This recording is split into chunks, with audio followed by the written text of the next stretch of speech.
केते सुंदर कलरफुल आ पिला मन खुशी रे खाई नेबे। जदि घरे बासी रुटी बड़ी जाउची ताहले ए रेसिपीटा तैयारी करूँ। भेजिटेबल को सब छोट छोट काटी नेबे। पियाज आउ रसुण छेचा, एठी सोरिष तेल 2 चामच नेबे, गुंडा मसला धनिया गुंड जीरा गुंड आउ लूण नहीं नेबे। ता सहित टमाटर सॉस 3 प्रकार। एठी बड़का रुटी जदि रही जाउची से रोटी रे को फोल्ड कर देबे। फोल्ड करके ताकू कैंची किंबा छुरी रे पूरा नूडल्स जमिति काटंती सेमिति ही कट कर देबे। आउ से नूडल्स को पूरा अलग अलग सेपरेट करेंगे जमी कई का सहित लगभग पूरा हाथ में खोली देवे, पूरा खोला करदे।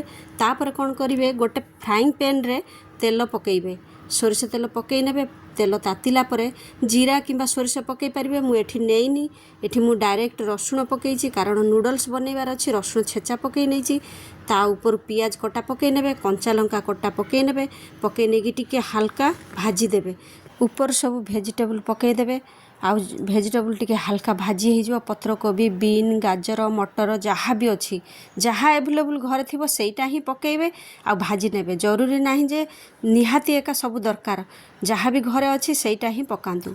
आउ पकेला पर गुंडा मसला जीरा गुंड हलदी गुंड एठी धनिया गुंड लूण पकईकी टिके हल्का भाजी नेबे। टिके पारिबे जदि पानी देदेबे कारण तळू लागी जिवो। टिके हल्का हाफ बॉयल हो जिवो। ता ऊपर ए 3 प्रकार सॉस पकातु। आ ऊपर धनिया गुंड जीरा गुंड आउ सुखिला लंका को भाजिकी से गुंडटा पकातु।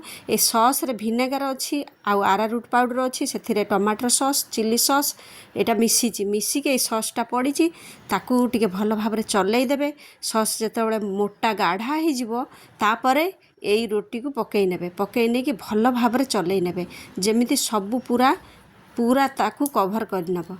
तापरे हेला परे ऊपर धनिया पत्र पकातु।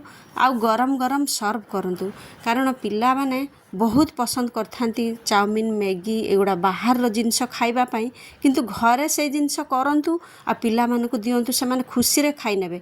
जे कोनोसी रेसिपी बड़ी जाउची एक्स्ट्रा रही जाउची घर भितरे रोटी किंबा भात को भी भाजिकी करि परिबे। रोटी की एमिति करंतु श्योर पसंद।